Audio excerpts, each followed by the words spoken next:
Saludo al doctor Armando Rosales, él es presidente de la Asociación Mexicana de Urbanistas, y lo invité para hablar de la crisis hídrica que se está viviendo en la capital del país, aquí en la zona metropolitana, en la Ciudad de México. Armando, ¿cómo estás? Muy buenas noches. Un gusto, buenas noches, y es un problema preocupante. Pero dime una cosa, ¿siempre se habla de esto? O sea, ¿sí ahora sí es diferente?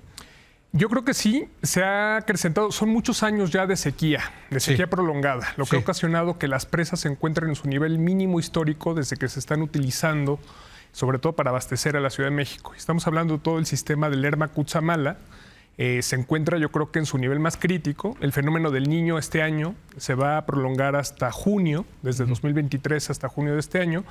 Entonces, no es de que empiece a llover este año, en julio, agosto, septiembre, que se pueda recuperar el nivel de las presas, sino llevamos ya varios años de sequía, y esto es lo que ha ocasionado que primero hubo una reducción de 25% en el abastecimiento desde el Cutzamala en noviembre, que se anunció, otros 0.8 metros cúbicos por segundo que se anunciaron hace unos días por parte del jefe de gobierno, y esta reducción hace que se estén abasteciendo ya únicamente 4 metros cúbicos por segundo. Eso es menos. ¿Cuánto necesita? ¿Cuál es la demanda? ¿8 metros cúbicos por segundo?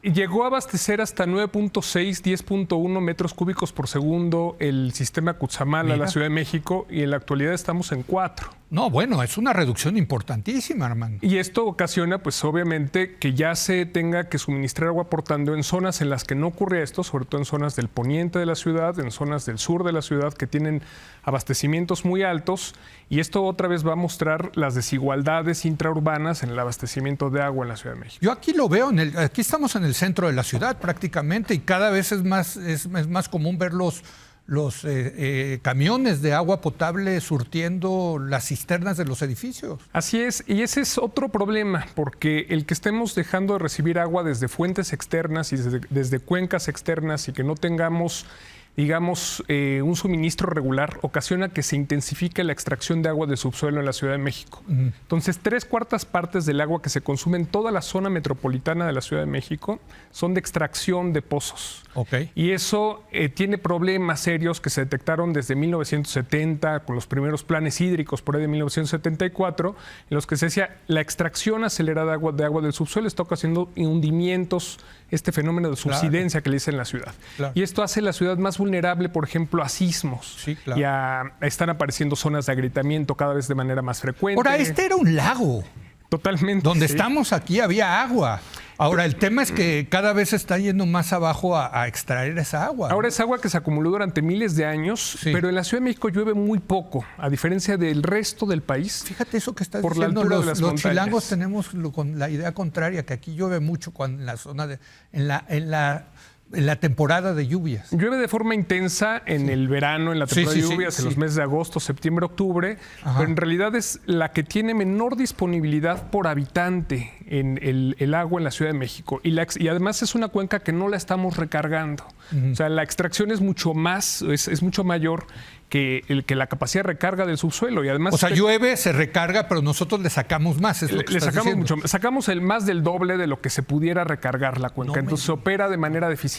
Entonces, ahora, esto no es sostenible. No, nos estamos acabando el agua que se acumuló durante miles de años en solamente 100 años. Ajá. Y esto, ya hay estudios que nos dicen que para 2028 va a llegar prácticamente el día cero, en el que tanto el agua del acuífero de la cuenca de México, la que se encuentra debajo de la ciudad y que es la que estamos tomando de manera muy acelerada, se va a terminar.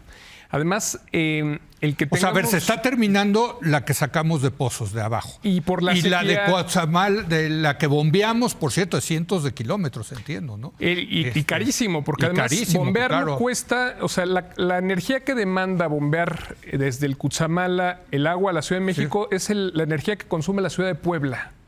¡Qué dato! ¡Qué entonces barbaridad, eso es carísimo, hermano! ¡Qué carísimo! Cosa! Y entonces también no la estamos acabando ahí. De 10 metros cúbicos por segundo ya estamos en 4.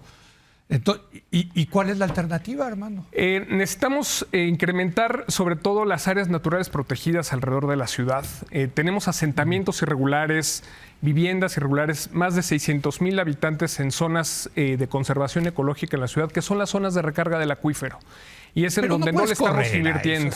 A ver, siendo realistas, ¿no, Armando? Pero sigue habiendo tala ilegal en las partes altas de la cuenca, sigue habiendo deforestación en estas zonas, hay mafias y redes obviamente dedicadas a la tala ilegal en esas zonas, y es donde se recargaría el acuífero. Entonces, ese sería un primer paso. O sea, el hecho, por ejemplo, cuando yo era joven, el Ajusco era un monte lleno era un bosque. Ahora ya no existe. Y si recuerdas, cada vez veía uno la cota más alta de árboles. Exacto. Y cómo iba subiendo año con año. Ya no hay Ajusco. Ya no hay árboles. Y eso significa menos agua. Exactamente, que es donde se puede captar agua de lluvia. La otra es la cosecha de lluvia. En la Ciudad de México hubo un programa durante esta administración que está concluyendo, pero únicamente ha llegado pues, a 80,000 viviendas. Entonces se necesitaría intensificar ¿Qué es eso, Armando? Instalar sistemas de captación pluvial en cada una de las viviendas, aprovechar las azoteas que se tienen en la Ciudad de México para poder captar lluvia, filtrarla con una filtración más o menos económica y tener dispositivos que pudieran almacenar lluvia. Y el agua no alcanza, obviamente, para abastecer una vivienda durante todo el año, pero sí durante varios meses, y eso permitiría reducir el consumo por habitante al día en la Ciudad de México. Déjame preguntarte sobre este negocio, o sea, es un negociazo, entonces él se ha vuelto el del tandeo de agua. Para quienes tienen las concesiones o para quienes operan de manera subsidiada por el gobierno de la ciudad, sí.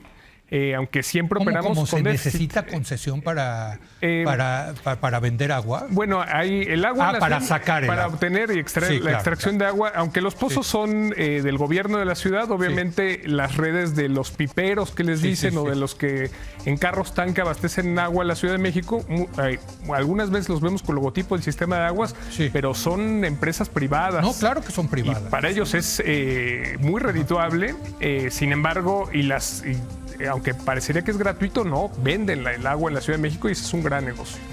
Pues Armando, te agradezco mucho, pues te invitaré para seguir platicando de este tema, porque además no es un problema nada más de la Ciudad de México, ¿no? También del Estado de México, también de Michoacán, y son entidades en las que hay conflictos por el agua. Muchas gracias, Armando. Gracias por venir. Gracias a usted por habernos acompañado. Yo lo espero mañana a las 10:30 por Foro en Es la Hora de Opinar. Muy buenas noches.